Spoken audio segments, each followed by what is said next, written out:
Okay, we've just seen that these are the factors that could be altered to shift equilibrium. Now let's take them one after the other. The first one is temperature. Now before we can know how a rise in temperature affects a reaction, there are certain things we need to know. One is that we need to know if the reaction is endothermic or exothermic.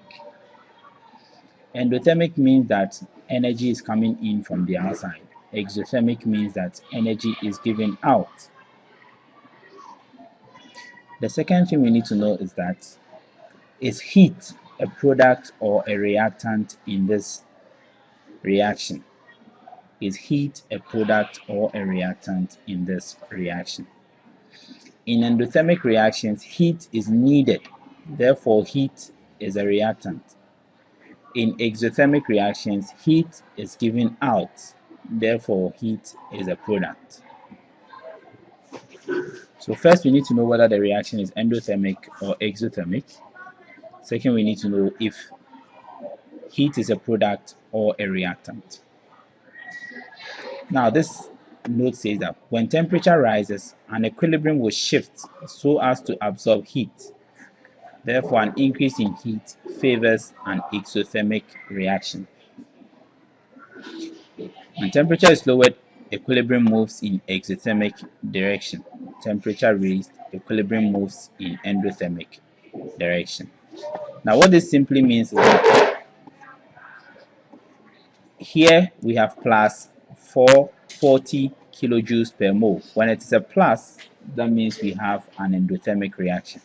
So heat is a reactant over here. When we add more heat, this is what happens.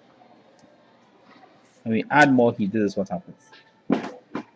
More of the reactants are going to be used up, and more of the products are going to be formed.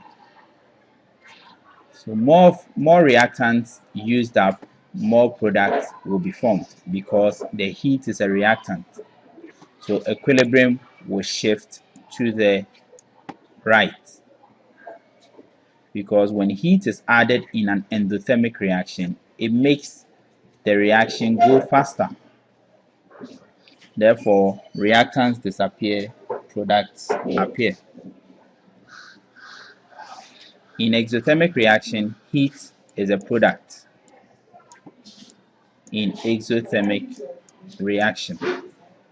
So here, when we add more heat, this time around, this side of the reaction will be favored.